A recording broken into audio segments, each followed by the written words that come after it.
Warning, this video contains team selection and captain choices which some viewers may find offensive. Hey guys, and welcome back to FPL TV. Before looking toward Game Week 28, let's quickly see how the side performed over the previous game week. It was an underwhelming double game week for the Man City defensive assets, with just the 3 points between Stones and Diaz over the two fixtures.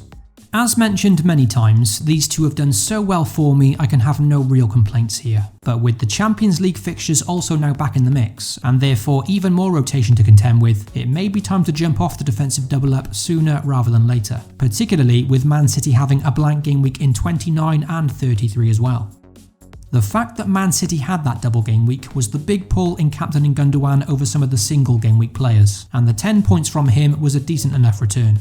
Before the game week started, the main hope was simply that Gundogan would play both games, and in the end he did play the full 90 in both, and therefore it was a solid captaincy choice regardless of the outcome.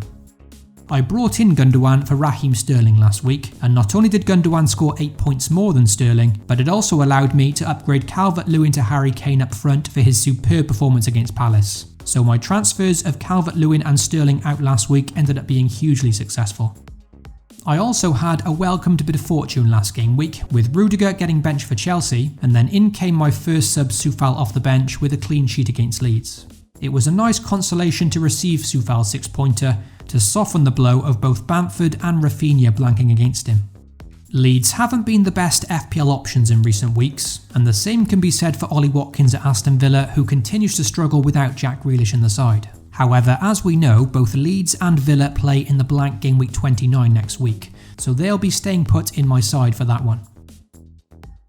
So for game week 27, it was another solid game week, this time of 76 points. It gave me a small rise in the rankings of about 25,000 places, up to 218k, and I'm slowly edging towards that top 100k mark, so hopefully that continues. The small success of the game week was really down to my transfers, with me transferring out 4 points and transferring in 29, significantly improving the game week for me.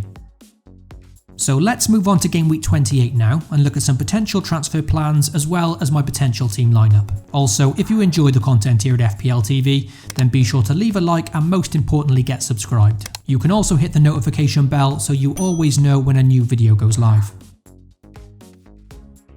Last week, I was weighing up whether to sell Raheem Sterling or Marcus Rashford for game week 27, and in the end, Sterling made way and Rashford stayed in my squad away to Man City. The plan was to then probably give him this West Ham fixture in game week 28, but with Rashford now picking up an ankle injury, and with Man United having a blank fixture in game week 29 as well, it looks like the right time to sell him. In terms of replacements, this week it may not be worth any overthinking, and with the form that Gareth Bale is now showing, it looks to be a very straightforward free transfer at a very similar price. Gareth Bale is not only in superb form, but importantly he also plays in blank game week 29, which gives me a further player for that game week. As mentioned in the previous video, I do still have my free hit available, and therefore I could utilise that chip for blank game week 29, but my thinking is I've already got the majority of the big players ready for that game week, and with there only being 4 fixtures with no real standout games, I'm not sure I can see the free hit really paying off there, so I think I'm going to save it for a later game week. Although Gareth Bale does seem the obvious transfer this week, the first concern I have is that I'll then be left with the triple up of Spurs attackers, and should Tottenham then hit a bad run of form, that could see a few difficult game weeks for me, especially when I've got no wildcard left to fall back on. It's a big commitment to triple up on Spurs, but ultimately they do play in blank game week 29, as well as then facing Newcastle in the following game week, so in the short term at least I don't mind the triple up. The second concern with Bale is simply his game time. So before I confirm this transfer this week, I'll be watching closely for Tottenham's Europa League lineup on Thursday evening first. And if Bale is rested in that game, then that makes the transfer all the more easier for me. If I wasn't so focused on the blank game week 29, then this week it's probably Chelsea players that I'm most interested in. I really like their Leeds fixture for this game week, and they could offer up some interesting captain differentials for game week 28. Following their blank game week in 29, Chelsea also boast a very nice run of fixtures there too, but because I'm looking set to save the free hit now, it's likely I'm going to have to wait until after blank game week 29 to start considering the likes of Mason Mount and Timo Werner. So with the Rashford to Gareth Bale transfer discussed, Let's see how the team could line up if I do go ahead with that free transfer. I wouldn't say the team is shaping up particularly strongly this week, with lots of reliance on the triple ups of both Spurs and Man City. And if Arsenal can keep it tight in the North London derby, I could be looking at a fairly underwhelming game week. If it is to be a poor one though, then I've got to hope the preparation for blank game week 29 can make up for it. Man City are away to Fulham this game week, and with Fulham being one of the lowest scoring sides this season, the chance of a clean sheet here looks statistically very good for Man City. The big issue, however, is that with the Champions League now looming, I do fear for a lot of rotation in this game, and I can see both Gundogan and at least one of the defenders missing out, something I'm just going to have to take on the chin. To be fair, I do have a fair bit of backup on the bench in that case anyway, and although the fixtures may not be the best for Rafinha, Ben-Mee and Soufal, at least I'm confident they'll play and provide some decent cover. It's a bit of a coin toss on who to start between Bamford and Rafinha this week, but with their opponents Chelsea being so good defensively of late, I think I'm going to opt for Bamford simply down to the off chance he gets a penalty. I also like the fact that Bamford faces his former club in this one, so perhaps a bit of extra incentive for him to score there. For the captaincy in game week 28, for me in this current lineup it's between Fernandes and Harry Kane.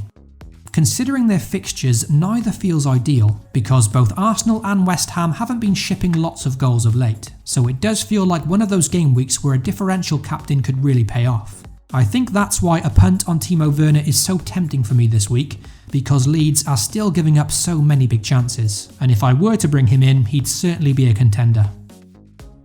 Both United and Tottenham feature in the Europa League on Thursday evening, and depending on Kane and Bruno's minutes in those games could certainly have an impact on my decision. Due to his superb record in London derbies and against Arsenal in particular, for now the captaincy sits with Harry Kane. As we know, both of them have penalties in their locker, but in recent game weeks, Harry Kane's goal threat from open play is statistically a lot higher than Bruno's, so he does have the edge there. The one concern here is that in this case I'd have a triple up of Spurs players and a captain from them as well, so therefore I'm really putting all my faith in Spurs for a good game week. For this reason, if I want to spread the risk a bit, I could play safer and switch back to Fernandes. So that's all my thoughts heading into game week 28. As mentioned, nothing has been confirmed yet, and if you want to see the final team selection, transfers and captaincy, then as always you can do so over on Twitter shortly before the game week deadline. Good luck to you all for game week 28, FPL responsibly, and I'll catch you all very soon.